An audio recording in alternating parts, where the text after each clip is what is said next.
بسم اللہ الرحمن الرحیم۔ ہمارے چینل میں خوش آمدید۔ دوستو، زندگی میں کبھی ایسا مقام بھی آتا ہے جب آپ بالکل خالی ہاتھ ہوتے ہیں اور اس ٹائم پر اگر کوئی آپ کی مدد کرتے تو وہ لوگ آپ کے لیے سب کچھ بن جاتے ہیں۔ میرے ساتھ بھی کچھ ایسا ہی واقعہ پیش آیا جو میں آپ لوگوں کو سنانا چاہتی ہوں۔ میرا تعلق ایک چھوٹے سے گاؤں سے تھا۔ گاؤں میں بنیادی ضروریات کی چیزیں تو پھر بھی موجود ہیں، لیکن تعلیم اور صحت جیسی ضرورتوں کے لیے ہمیں شہر کا رخ کرنا پڑتا تھا۔ ہمارے گاؤں میں 8ویں سے آگے لڑکیوں کے لیے کوئی اسکول بھی نہیں تھا۔ میں نے 8 جماعتیں پاس کر لی تھیں۔ اب میں آگے پڑھنا چاہتی تھی کیونکہ مجھے تعلیم حاصل کرنے کا بہت شوق تھا۔ ہمارے گھر کے حالات بھی کچھ زیادہ اچھے نہ تھے۔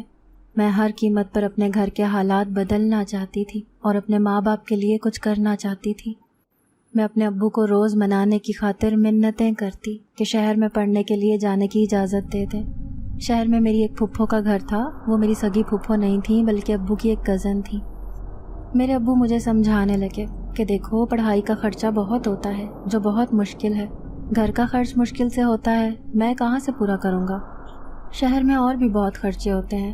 تم ضد نہ کرو اور باقی دوسری بہنوں کی طرح 8 جماعتیں پڑھ لی ہیں، بس یہ کافی ہے۔ لیکن میں نے بھی دن رات منہ سجا کر ضد کر کے اپنی بات منوا لی۔ آخرکار ابو میری بات مان گئے اور شہر میں میری پھپھو سے بات کرنے لگے کہ سمیرہ تمہارے گھر رہنا چاہتی ہے اور وہاں جا کر پڑھائی کرنا چاہتی ہے۔ کیا تم اس بات سے راضی ہو؟ اپنے گھر میں رکھنے کی اجازت دے رہی ہو؟ شاید میری پھپھو مان گئی تھی، اسی لیے میرے ابو نے مجھے بولا کہ میں نے تمہاری پھپھو سے بات کر لی ہے، چلو اب تم تیاری کرو شہر جانے کی۔ میں ان کی بات سن کر بہت خوش ہوئی اور جلدی جلدی بیگ میں کپڑے رکھنے لگی اور دوسری ضرورت کی چیزیں بھی۔ دراصل ہمارے گھر کے حالات دیکھ دیکھ کر میں تنگ تھی۔ 2 بہن مجھ سے بڑی تھیں اور میں تیسرے نمبر پر تھی۔ بھائی ایک ہی تھا اور وہ بھی سب سے چھوٹا، جس سے جوان ہونے میں ابھی کئی برس لگنے تھے۔ ہمارے گاؤں میں زمینداروں کا راج تھا۔ میرے ابو ایک غریب آدمی تھے تو ان کی زمینوں پر ایک مزدور کی طرح کام کرتے تھے۔ بڑھاپے کی عمر میں اپنے ابو کو اتنی محنت کرتے دیکھتی تو دل ہی دل میں کڑتی۔ چھوٹی سی غلطی پر وہ زمیندار غریب لوگوں کو بھی اتنا ذلیل کر کے رکھ دیتے تھے۔ اتنا کام کرنے کے باوجود بھی وہ اتنی کم اجرت دیتے کہ ہمارے گھر کا گزارا کرنا بہت مشکل سے ہوتا۔ ادھر زمیندار کی بیویاں اتنی چالاک اور مکار تھیں کہ جب بھی انہیں گھر میں کسی کام کی ضرورت ہوتی تو میری امی کو بلاوا بھیج دیتے اور میری امی کو بلا لیتے اور میری امی سے گھر کا سارا کام کرواتے۔ بدلے میں کل کی بچی ہوئی باسی روٹی اور سالن میری اماں کو دے دیتے کہ جاؤ یہ اپنے بچوں کے لیے لے جاؤ، گھر جا کر کھا لینا۔ میرا ان چیزوں کو دیکھ کر بہت دماغ خراب ہوتا تھا اور میں سوچتی تھی کہ کچھ بھی ہو، میں ضرور اپنے اماں اور ابا کو ان زمینداروں کی غلامی سے بچاؤں گی اور کچھ ایسا کروں گی کہ ہم بھی ایک خود مختار زندگی گزاریں گے۔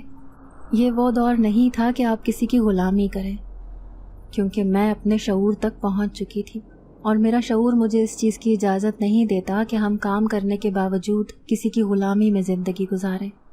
میں زیادہ سے زیادہ پڑھ کر کسی سرکاری نوکری پر لگنا چاہتی تھی، اسی لیے ضد کر کر شہر میں جا کر پڑھنے کی اجازت مانگ رہی تھی۔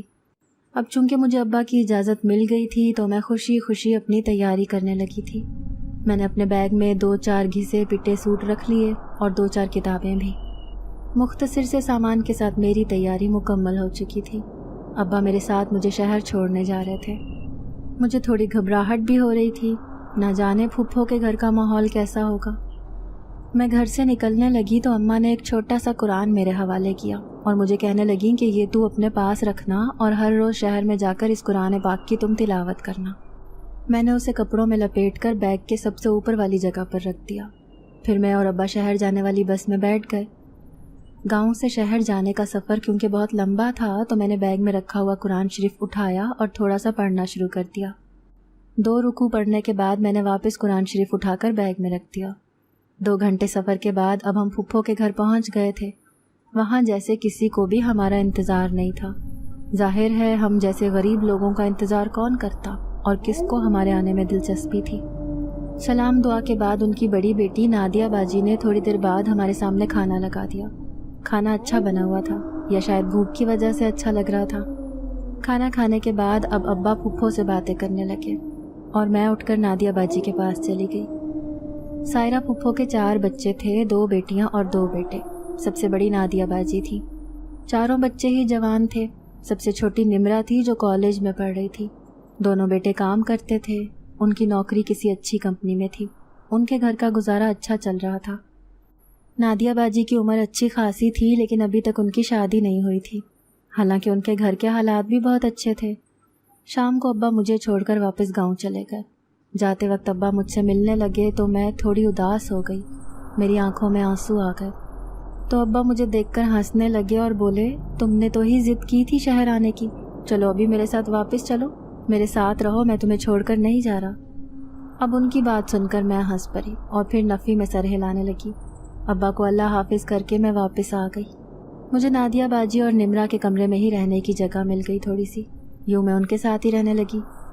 پھپھو کے بیٹے کاشف بھائی نے وہاں میرا ایک سرکاری اسکول میں داخلہ کروا دیا تھا، یوں میرا 9ویں جماعت سے دوبارہ تعلیم کا آغاز ہو گیا۔ ایک دن میں بیٹھی اسکول کا کام کر رہی تھی کہ نمرا مجھے آ کر کہنے لگی، سمیرہ جاؤ کچن میں تھوڑے سے برتن پڑے ہیں، تم جا کر دھو لو، مجھے اپنے کالج کا تھوڑا سا کام کرنا ہے۔ میں اپنی کتاب بند کر کے کچن میں آ گئی۔ کچن میں تو جیسے گندگی کا ایک ڈھیر لگا ہوا تھا، برتن اتنے سارے تھے جیسے 2 دن سے نہ دھلے ہوں، پورے کچن میں سے عجیب سی بدبو آ رہی تھی۔ مجھے وہاں کھڑا ہونا بھی دشوار لگ رہا تھا۔ کچن میں جا بجا جالے لگے ہوئے تھے، دیواریں مٹی سے ہٹی ہوئی تھیں، مکھیاں برتنوں پر بھن بھنا رہی تھیں۔ میں نے اللہ کا نام لیا اور برتن دھونے شروع کر دیے۔ کسی کے گھر آ کر رہنا آسان نہیں ہوتا، چاکری کرنی پڑتی ہے، تب جا کر کہیں کسی کے گھر میں ٹھکانہ ملتا ہے، اور وہی میرے ساتھ ہو رہا تھا۔ میں نے جلدی جلدی برتن دھو کر صاف کر دیے اور پتیلے بھی مانجھ کر رکھ دیے۔ کچن میں اتنی گندگی تھی کہ وہ مجھ جیسی بیچاری اکیلی لڑکی کا صاف کرنا بہت مشکل تھا، اسی لیے الٹا سیدھا کپڑا مار کر میں جلدی سے واپس کمرے میں آ گئی۔ پھپھو کے گھر میں بظاہر سب لوگ اپنے کام سے کام رکھتے اور کوئی کسی سے زیادہ بات بھی نہیں کرتا تھا۔ ایک دن میں کمرے میں نادیہ باجی کے ساتھ بیٹھی اسکول کا کام کر رہی تھی، میں اپنے کام میں مصروف تھی۔ میری نظر نادیہ باجی پر پڑی جو اپنے آپ ہی ہنس رہی تھی۔ میں تھوڑا سا حیران ہو گئی کہ نادیہ باجی کو کیا ہوا جو یوں ہنس رہی ہیں، پھر اپنا کام کرنے لگی۔ پھپھو کی ساس بھی ان کے ساتھ رہتی تھیں جو ایک اچھی خاتون تھی، اکثر مجھ سے اپنے ماضی کی باتیں کرتی رہتی، میں بھی ان کی باتیں دلچسپی سے سنتی۔ ایک دن ظہر کی نماز کے بعد میں نے اماں کا دیا ہوا قرآن اٹھایا اور تلاوت کرنے لگی۔ مجھے تلاوت کرتے ہوئے تھوڑی ہی دیر ہوئی تھی کہ میرے سامنے بیٹھی ناجیہ باجی کی حالت بگڑنے لگی اور وہ عجیب عجیب حرکتیں کرنے لگی۔ ان کے سارے بال کھلے ہوئے تھے، اپنے ہاتھوں کو عجیب و غریب انداز میں مڑوڑ رہی تھیں، ان کی گردن بھی پوری ٹیڑھی ہو چکی تھی۔ میں ان کو دیکھ کر حیرت زدہ رہ گئی۔ پھر ان کی عجیب و غریب آواز سن کر پھپھو اور نمرا بھاگتی ہوئی آئیں اور انہیں قابو کرنے لگیں۔ پھپھو مجھے غصے سے دیکھ رہی تھی۔ کیا ضرورت تھی تمہیں اس کے سامنے تلاوت کرنے کی؟ دیکھو اس کی حالت کتنی خراب ہو گئی ہے، اس کے اندر حاضری آ گئی ہے۔ میں ڈر کر اٹھی، مجھے کیا پتا تھا کہ میرے تلاوت کرنے سے نادیہ باجی کی حالت ایسی ہو جائے گی۔ اب ان کے منہ سے جھاگ نکل رہے تھے، وہ کسی صورت بھی قابو نہیں آ رہی تھی۔ نمرا جلدی جلدی کسی کو فون کر رہی تھی۔ پھر 10 منٹ کے بعد کاشف بھائی کے ساتھ ایک مولوی اندر آیا اور نادیہ باجی پر کچھ پڑھ کر دم کرنے لگا۔ جیسے جیسے وہ دم کر رہا تھا ویسے ویسے نادیہ باجی کی حالت سنبھل رہی تھی۔ پھر کافی دیر تک دم کرنے کے بعد ناجیہ باجی بے ہوش ہو کر نیچے گر گئی۔ نمرا اور کاشف بھائی انہیں اٹھا کر اندر کمرے میں لے گئے۔ میں بہت شرمندہ سی بیٹھی تھی۔ آخر یہ سب کیا ہو رہا ہے، مجھے کچھ سمجھ نہیں آ رہا تھا۔ میرے یوں قرآن پڑھنے سے نادیہ باجی کی ایسی حالت کیوں ہو گئی؟ میرے دماغ میں کئی سوالات اٹھ رہے تھے، لیکن صورتحال ایسی تھی کہ میں کسی سے کچھ بھی نہ پوچھ سکتی تھی۔ پھر 1-2 دن کے بعد نادیہ کی حالت بالکل ٹھیک ہو گئی۔ میں نوٹ کر رہی تھی کہ نادیہ باجی زیادہ کسی سے بات بھی نہیں کرتی تھیں، بلکہ چپ ہی رہتی تھیں۔ ایک دن نمرا اور پھپھو کہیں گئی ہوئی تھیں، نادیہ باجی کمرے میں سو رہی تھیں۔ میں دادی یعنی پھپھو کی ساس کے پاس آ گئی۔ وہ مجھ سے باتیں کرنے لگی۔ باتیں کرتے کرتے میں نے چپکے سے ان سے پوچھا کہ دادی، نادیہ باجی کو کیا ہوا تھا؟ ان کی طبیعت ایسے کیوں خراب ہو گئی تھی؟ قرآن پاک کی تلاوت کرنے سے بھلا کسی کی طبیعت کیسے خراب ہو سکتی ہے؟ میری بات سن کر دادی گہری سوچ میں ڈوب گئی۔ پھر مجھے بتانے لگیں کہ بیٹا، یہ قصہ بہت پرانا ہے۔ جب نادیہ تمہاری ہم عمر تھی کہ ہم کسی شادی میں گئے۔ شادی کا وہ گھر مہمانوں سے بھرا ہوا تھا۔ جس لڑکی کی شادی تھی اچانک ہی مائیوں والے دن اس کی طبیعت خراب ہو گئی۔ لوگ آپس میں باتیں کرنے لگے کہ اس کے اوپر تو جنات کا اثر تھا۔ آخر کیا ضرورت تھی گھر والوں کو شادی کرنے کی؟ ہمیں بھی لوگوں کی زبانی معلوم ہوا کہ لڑکی کے اندر جنات کا اثر تھا۔ پہلے بھی لڑکی کی 2 جگہ سے منگنی ٹوٹ گئی تھی۔ 2 دن بعد شادی تھی، گھر والے بہت پریشان ہونے لگے۔ لڑکی کی حالت کسی طور پر بھی نہ سنبھل رہی تھی۔ آخر کار لڑکی کے گھر والوں نے فیصلہ کیا کہ کسی بڑے عامل کو بلایا جائے تاکہ کسی طرح بھی کر کے وہ لڑکی کی جان اس جنات سے چھڑا دے۔ پہلے بھی وہ کئی جگہ علاج کروا چکے تھے، لیکن اتنا علاج کروانے کے باوجود بھی جنات کسی طریقے سے بھی لڑکی کا پیچھا چھوڑنے کو تیار نہیں تھے۔ اب جس عامل کو لایا گیا تھا وہ کوئی عام عامل نہیں تھا، بلکہ ایک بہت ہی پہنچا ہوا عامل تھا۔ اس نے اپنے عمل کر کے شیطانی جنات کو اپنے قبضے میں کیا ہوا تھا۔ عامل نے آ کر لڑکی کو دیکھا۔ لڑکی آپے سے باہر ہو رہی تھی۔ اس کی آنکھیں لال سرخ جبکہ بال بکھرے ہوئے تھے۔ وہ کسی کے بھی قابو میں نہیں آ رہی تھی۔ عامل نے آنکھیں بند کر کے لڑکی کے سر پر ہاتھ رکھا اور پھر زیر لب عمل کرنے لگا۔ جیسے جیسے وہ عمل کرتا لڑکی اور بپھر جاتی اور عامل کو گندی گندی گالیاں دینے لگ جاتی۔ اس کے منہ سے اس کے بجائے کسی خوفناک مردانہ آوازیں نکل رہی تھیں۔ وہ بار بار عامل کو دھمکیاں دے رہی تھی کہ اگر تم نے یہ عمل نہ روکا تو میں تمہارے ساتھ وہ کروں گا جو تم ساری عمر یاد رکھو گے۔ عامل اس کی باتیں سننے کے بجائے عمل کرتا رہا۔ اس مردانہ آوازوں کا اس عامل پر کوئی اثر نہ ہو رہا تھا۔ جب عمل پورا ہو گیا تو عامل نے انگلی اٹھا کر لڑکی کی طرف اشارہ کیا اور دھمکی دی کہ اگر 1 منٹ سے پہلے تم نے اس لڑکی کے جسم کو نہ چھوڑا تو میں تمہیں کسی بوتل میں قید کر دوں گا۔ پھر تم ساری زندگی ایڑیاں رگڑتے رہنا، لیکن تمہیں کبھی بھی اس بوتل کی قید سے آزادی نہیں ملے گی۔ وہ لڑکی غراتے ہوئے بولنے لگی، ٹھیک ہے عامل، اب تو میں جا رہا ہوں، لیکن میں واپس ضرور آؤں گا، بھلے وہ کوئی بھی صورت ہو۔ پھر ایک دم جیسے کوئی دھواں سا نکل کر لڑکی کے جسم سے نکلا اور کھلے دروازے سے باہر چلا گیا۔ اب یہ نادیہ بیٹی کی بدقسمتی تھی کہ وہ نکلنے والے راستے کے بیچوں بیچ کھڑی تھی۔ اس کے بال لمبے لمبے اور نہایت خوبصورت تھے۔ مائیوں کے پیلے سوٹ میں ابٹن ہاتھوں میں لیے وہ اس ساری صورتحال سے انجان تھی۔ دلہن کے پاس آ رہی تھی۔ جیسے ہی وہ دھواں باہر نکلا اس کی نظر سیدھی نادیہ پر پڑی، اور ہم سب کے وہم و گمان میں بھی نہیں تھا کہ وہ اس کے جسم میں داخل ہو جائے گا۔ نادیہ کے جسم کو ایک جھٹکا لگا اور ابٹن کی تھالی اس کے ہاتھوں سے گر گئی۔ جس لڑکی کی شادی تھی بالآخر اس کی شادی ہو گئی، لیکن ہمیں نہیں پتا تھا کہ نادیہ کی زندگی ہمیشہ ہمیشہ کے لیے برباد ہو جائے گی۔ اس کی شادی سے فارغ ہونے کے بعد ہم سب گھر آ گئے۔ 3 دن گزرے تھے کہ نادیہ اچانک سے گر کر بے ہوش ہو گئی اور اس کے منہ سے جھاگ نکلنے لگے۔ میری بہو اور بیٹا بہت پریشان ہو گئے۔ ڈاکٹر نے آ کے چیک کیا تو اس نے کہا کہ مجھے تو سمجھ ہی نہیں آ رہی کہ لڑکی کی بے ہوشی کی وجہ کیا ہے۔ بظاہر تو لڑکی میں سب کچھ ٹھیک ٹھاک ہے۔ 2-4 دوائیاں دینے کے بعد ڈاکٹر واپس چلا گیا۔ اب اکثر ایسا ہونے لگا۔ نادیہ 2-4 دن صحیح رہتی، اس کے بعد یوں ہی بے ہوشی کی کیفیت میں چلی جاتی۔ اب تو اسے دورے بھی پڑ رہے تھے۔ جگہ جگہ دکھانے کے باوجود بھی اس کی بیماری سمجھ سے باہر تھی۔ ایک دن جب محلے کی عورت آئی ہوئی تھی تو اس کے سامنے نادیہ کی حالت بگڑ گئی اور اسے دورے پڑنے لگے۔ عورت غور سے دیکھ رہی تھی۔ نادیہ کی ماں سے کہنے لگی، مجھے کچھ لڑکی کی حالت ٹھیک نہیں لگ رہی، ایسے لگتا ہے کہ اس کے اوپر کوئی سایہ ہے، تم اسے کسی مولوی کو کیوں نہیں دکھاتی ہو؟ اب اس کا باپ ایک مولوی کو لے آیا۔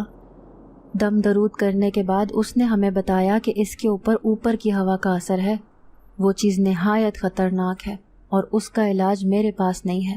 تم کسی بڑے عامل کو دیکھو، وہی تمہاری بیٹی کو ان برے اثرات سے بچائے گا۔ اس کے اوپر جو اثر ہے وہ ایک نہایت ہی خطرناک ہندو جن ہے اور شیطانی عمل کر کے وہ بہت زیادہ طاقتور ہو چکا ہے۔ یہ بات سن کر ہم بہت گہرے صدمے میں چلے گئے۔ ہمارے جوان بچے کی زندگی برباد ہو رہی تھی ہماری آنکھوں کے سامنے، اور یہ ہم کیسے برداشت کرتے؟ آخر نادیہ کا باپ اس عامل کو ڈھونڈنے لگا جس نے اس لڑکی کا علاج کیا تھا، لیکن بہت پتہ کرنے کے بعد پتہ چلا کہ وہ عامل کسی کا علاج کرنے کی غرض سے ملک سے باہر چلا گیا ہے، اور کسی کو اس کے بارے میں معلوم نہیں ہے کہ وہ کب واپس آئے گا۔ سب بہت زیادہ پریشان تھے۔ آخر ایک دوسرے عامل کو لانا پڑا۔ اس نے علاج تو کر دیا لیکن آدھا ادھورا۔ اسی لیے آج تک اس خطرناک جن کے اثرات نادیہ بیٹی پر موجود ہیں اور کبھی کبھی اس کی حالت خراب ہو جاتی ہے۔ اور اس دن بھی تمہارے سامنے اس کی حالت اسی وجہ سے خراب ہوئی تھی۔ میں دادی کی باتیں غور سے سن رہی تھی، نادیہ باجی کی افسردہ کہانی بھی۔ میں سوچ رہی تھی کہ کیا واقعی ایسا ہو سکتا ہے کہ کسی جنات کی وجہ سے انسان کی زندگی ایسے برباد ہو جائے۔ اب میں کمرے میں سوتی، نمرہ بے خبر سو رہی ہوتی تھی۔ میری آدھی رات کو آنکھ کھل جاتی تو میں چپ کے نادیہ باجی کو دیکھا کرتی۔ مجھے ایک انجانا سا خوف اپنی لپیٹ میں لے لیتا۔ میری ماں کا دیا ہوا تعویذ ہر وقت میرے گلے میں ہوتا تھا۔ میری ماں نے یہ تعویذ اس لیے دیا تھا کہ میں کبھی کسی پریشانی کا شکار نہ ہوں۔ دن یوں ہی گزرتے جا رہے تھے۔ بظاہر مجھے پھپھو کے گھر میں کوئی پریشانی نہ تھی۔ اب میں بڑی بھی ہو گئی تھی اور میٹرک سے اب میں انٹر کر رہی تھی۔ گھر کے کام کاج میں بھی میں پھپھو کا ہاتھ بٹا دیتی تھی۔ ساتھ ہی ساتھ میں نے ایک چھوٹے سے اسکول میں پڑھانا بھی شروع کر دیا تھا، کیونکہ میں پرائیویٹ انٹر کر رہی تھی۔ اسکول میں سے جو مجھے تنخواہ ملتی تھی اس میں سے میں چند روپے رکھ کر باقی سب ابا کو بھجوا دیتی تھی، اور دل میں انجانی سی خوشی محسوس کرتی تھی کہ آخر میں اس قابل ہو گئی ہوں کہ اپنے ابا کے لیے کچھ کر سکوں۔ کاشف بھائی بھی شادی کے لائق ہو چکا تھا، لیکن پھپھو بیچاری ہر وقت پریشان رہتی تھی کہ جوان بیٹی کو چھوڑ کر وہ کس طرح بیٹے کی شادی کرے۔ دنیا باتیں کرے گی، ان کی یہ پریشانی بجا تھی، وہ بیٹی کو ساری زندگی بٹھا کے بھی تو نہیں رکھ سکتی تھی۔ میں ان کی پریشانی دیکھ کر بہت دکھی محسوس کرتی تھی اور مجھے ان پر بہت ترس آتا تھا۔ میں دل میں سوچتی تھی کہ کاش میں پھپھو کے لیے کچھ کر سکتی۔ اسکول کی چھٹیاں ہونے والی تھیں اور میں سوچ رہی تھی کہ کیوں نہ اس بار چھٹیوں میں گاؤں چلی جاتی ہوں اور اماں ابا اور بہن بھائیوں کے ساتھ وقت گزاروں۔ میں سوچ رہی تھی کہ اس بار میں اکیلی جا کر اماں ابا کو حیران کر دوں گی۔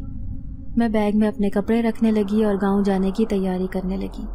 کاشف بھائی نے مجھے بولا کہ میں تمہیں چھوڑ آتا ہوں، لیکن میں نے ان سے کہا کہ آپ مجھے بس میں بٹھا دینا، آگے سے ابا مجھے اتار لیں گے۔ میں کاشف بھائی کے ساتھ بس کا انتظار کر رہی تھی۔ کافی دیر گزر گئی لیکن کوئی بس نہ آئی۔ پھر لوگوں سے سنا کہ ہڑتال کی وجہ سے آج کوئی بس نہیں آ رہی ہے۔ میں یہ سن کر بہت مایوس ہوئی۔ واپس جانے کی سوچ ہی رہی تھی کہ اچانک دور سے ایک بس آتی ہوئی نظر آئی۔ بس دھیرے دھیرے قریب آ رہی تھی۔ میں اسے دیکھ کر بہت خوش ہوئی اور یہ دیکھ کر حیرت کی انتہا نہ رہی کہ بس میں بہت سے مسافر بیٹھے تھے۔ پھر میں بھی ایک سیٹ پر بیٹھ گئی۔ جیسے ہی بس چلنے لگی میں نے کاشف بھائی کو خدا حافظ کہا اور پرسکون ہو کر اپنی منزل کا انتظار کرنے لگی۔ تھوڑی دیر گزری تھی کہ مجھے کچھ عجیب سا محسوس ہو رہا تھا، کیونکہ اتنے مسافر ہونے کے باوجود کوئی بھی مسافر آپس میں بات نہیں کر رہا تھا، بلکہ سپاٹ انداز میں سب سیدھا منہ کر کے بیٹھے ہوئے تھے۔ زیادہ تر نوجوان مرد اور عورتیں ہی تھیں۔ میرے ساتھ والی سیٹ خالی تھی، اس پر میں نے اپنا بیگ رکھ لیا تھا۔ اتنی دیر ہونے کے باوجود ابھی تک کوئی کرایہ لینے والا نہیں آیا تھا۔ مجھے یاد تھا کہ پچھلی دفعہ جب میں ابا کے ساتھ گئی تھی تو کنڈکٹر نے سب سے پہلے کرایہ لیا تھا اور پھر ہمیں سیٹیں دی تھی۔ خیر مجھے کیا، میں کندھے اچکا کر مزے سے بیٹھی رہی۔ ابھی آدھا راستہ طے کیا تھا کہ میں نے سوچا کہ کیوں نہ قرآن شریف کی تھوڑی سی تلاوت ہی کر لوں، جو کہ میری عادت تھی۔ سفر میں ایسا کرنے سے میرا سفر بہت اچھا گزرتا تھا۔ پھر میں نے اپنے بیگ میں سے چھوٹا سا امی کا دیا ہوا قرآن شریف نکالا اور پڑھنے لگی۔ قرآن شریف کھولتے ہی جو بھی صورت میرے سامنے ہوتی میں اسے پڑھنا شروع کر دیتی تھی۔ اتفاق سے جو صورت میرے سامنے آئی وہ سورہ جن تھی اور مجھے یہ صورت بہت پسند تھی۔ میں زیر لب اس کی تلاوت کرنے لگی۔ میری آواز تھوڑی بلند ہوتی تھی ہمیشہ سے ہی۔ میں جیسے جیسے تلاوت کرتی آس پاس بیٹھی ہوئی سواریاں میرا منہ دیکھنے لگیں۔ میں کچھ کنفیوز بھی ہو رہی تھی کہ آخر کیا وجہ ہے جو یہ لوگ مجھے ایسے دیکھ رہے ہیں۔ ایک رکوع پڑھ کر میں قرآن شریف کو بند کرنے لگی تھی کہ پیچھے بیٹھے ہوئے آدمی کی آواز آئی، لڑکی ایک بار پھر سے یہ سورت ہمیں سناؤ۔ وہ آدمی حکم دینے والے انداز میں بول رہا تھا۔ میں حیرت زدہ سی پیچھے پلٹی۔ بس کی ساری سواریاں مجھے منتظر نظروں سے دیکھ رہی تھیں، جیسے وہ میرے قرآن پڑھنے کا انتظار کر رہی ہوں۔ پھر میں نے ہمت کر کے کہا کہ میں تلاوت کر چکی ہوں۔ ان میں سے ایک آدمی کھڑے ہو کر بولا کہ اگر تم نے ہمیں یہ سورت نہیں سنائی تو ہم تمہیں اس بس سے اتار دیں گے۔ میں گھبرا گئی، کیونکہ اگر وہ بیچ راستے میں مجھے اتار دیتے تو میں گھر کیسے جاتی۔ ان کی ہدایت پر پھر میں قرآن شریف کو نکال کر سورہ جن پڑھنے لگی۔ ان کے کہنے پر میں تیز تلاوت کر رہی تھی۔ ساری ہی بس کی سواریاں سر جھوم جھوم کر تلاوت سن رہی تھیں، جیسے تلاوت سننا ان کے لیے بڑی عقیدت کی بات ہے۔ یہ بات مجھے بہت اچھی لگی۔ میں اور جوش سے تلاوت کرنے لگی۔ پوری صورت پڑھنے کے بعد میں نے ان کو بتایا کہ اب یہ صورت ختم ہو چکی ہے۔ وہ لوگ مجھے بہت خوش نظر آ رہے تھے۔ ان میں سے ایک آدمی کہنے لگا، لڑکی تم نے یہ صورت سنا کر ہمیں بہت خوش کیا ہے۔ یہ صورت ہم سب کو بہت پسند ہے کیونکہ یہ صورت ہمارے ہی نام سے اللہ نے نازل کی ہے۔ میں کہنے لگی کہ لیکن یہ تو سورۃ جن ہے، تو آپ لوگوں کے نام سے کیسے؟ میں سوالیہ نظروں سے انہیں دیکھ رہی تھی کیونکہ ان کی بات مجھے کچھ سمجھ میں نہ آئی تھی۔ وہ سب زور زور سے ہنسنے لگے، ایک دوسرے کو دیکھ کر عجیب و غریب انداز میں اشارے کر رہے تھے۔ میں ان کے ہنسنے سے خوفزدہ ہو گئی۔ ان میں سے ایک کہنے لگا، یہ سورۃ جن ہے اور ہم بھی جنات ہیں، لیکن گھبراؤ نہیں، تم اپنی منزل پر ہی جاری ہو اور تمہیں منزل تک پہنچانا ہمارا کام ہے۔ ہم تمہیں کوئی نقصان نہیں پہنچائیں گے کیونکہ ہمارا شمار تمہاری طرح نیک جنات میں ہوتا ہے، جیسے تمہارا شمار نیک انسانوں میں ہے، کیونکہ تم ایک اچھی اور نیک لڑکی ہو۔ اب میرے پسینے چھوٹ رہے تھے کیونکہ میں جنات کے ایک گروہ میں موجود تھی۔ وہ بس پوری جنات سے بھری ہوئی تھی۔ میں حیرت زدہ سی تھی کہ کہیں میں کوئی خواب تو نہیں دیکھ رہی۔ پھر میں پریشانی سے رونے لگی کیونکہ مجھے بہت ڈر لگ رہا تھا۔ مجھے روتے دیکھ کر وہ سب ایک دم سے چپ ہو گئے۔ پھر کہنے لگے کہ ہمارا مقصد تمہیں رلانا نہیں تھا، تم نے ہمارے دل کو آج کچھ کیا ہے۔ تم بتاؤ تمہیں کیا چاہیے تاکہ تم خوش ہو جاؤ۔ میں اپنی آنکھیں صاف کرنے لگی۔ مجھے کچھ سمجھ نہیں آ رہا تھا کہ میں ان سے کیا بات کروں۔ اچانک میرے ذہن میں نادیہ باجی کی حالت آ گئی۔ میں ڈرتے ڈرتے ان سے کہنے لگی، تم لوگ نیک جنات ہو، لیکن تمہارے ہی جیسے ایک جن ذات نے ایک انسان کی زندگی کو برباد کیا ہوا ہے، اور اس کی زندگی ایک بنجر زمین کے سوا کچھ نہیں۔ اس جن نے اس لڑکی کی زندگی کو تباہ کر دیا ہے، اس کے وجود کو اپنے زیر اثر کر لیا ہے۔ میری بات سن کر وہ جنات غضبناک ہو گئے اور پوچھنے لگے کہ تم صرف ایک بار بتاؤ کہ وہ لڑکی کہاں رہتی ہے اور کس کی اتنی ہمت ہے کہ وہ ہمارے ہوتے ہوئے کسی انسان کو تکلیف پہنچا سکے۔ ہم مسلمان ہیں اور اللہ کی عبادت کرتے ہیں، ہمیں زیب نہیں دیتا کہ ہم اپنی طاقت سے دوسروں کو اذیت دیں۔ میں انہیں بتانے لگی کہ آپ لوگ مسلمان جنات ہیں، لیکن وہ جنزاد ایک ہندو ہے اور شیطانی عمل کر کے اس نے اپنی طاقتوں میں بے پناہ اضافہ کر رکھا ہے۔ وہ پہلے بھی کئی لڑکیوں کی زندگی کو تباہ کر چکا ہے۔ اگر آپ نے اس لڑکی کو بچا لیا تو میں سمجھوں گی کہ آپ نے اچھے جنات ہونے کا حق ادا کر دیا۔ وہ جنات کہنے لگے، بس اب تم ہمارا انتظار کرو اور دیکھو کہ ہم کیا کرتے ہیں۔ انہوں نے اپنی تھیلی میں سے ایک چھوٹی سی پوٹلی نکال کر مجھے دی اور کہا کہ یہ ہماری طرف سے تمہارے لیے تحفہ ہے۔ بلا شبہ تمہاری آواز بہت اچھی ہے اور تمہاری آواز میں ہمیں تلاوت سن کر بہت اچھا لگا۔ ہم تمہارے شکر گزار ہیں۔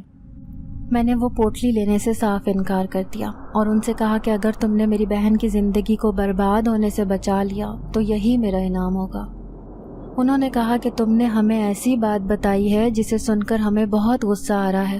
اس بات کی فکر نہیں کرو، اس شیطانی جن سے مقابلہ کرنا ہمارا کام ہے۔ تم نے صرف ایک کام کرنا ہے، جب ہمیں بلانا ہو سورۃ جن کی تلاوت کرنا، ہم حاضر ہو جائیں گے۔ آگے ہمارا کام ہے کہ ہم ہندو جن سے کیسے نمٹتے ہیں۔ پھر ان کے اصرار پر میں نے وہ پوٹلی تھام لی۔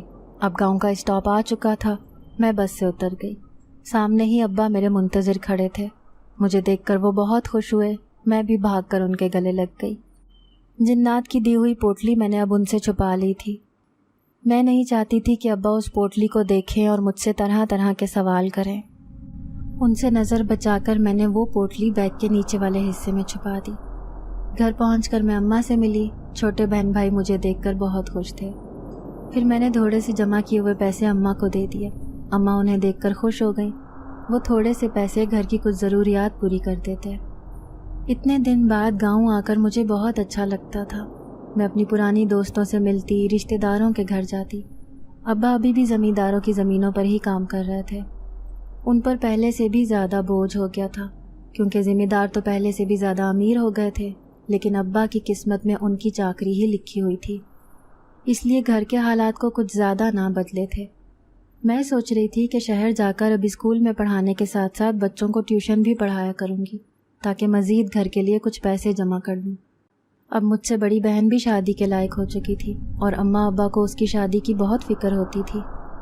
رشتہ تو اس کا رشتہ داروں میں کہیں لگ ہی جانا تھا، لیکن شادی کرنے کے لیے بہت سارا جہیز بھی چاہیے تھا، جو کہ گھر کے ان حالات میں ناممکن تھا۔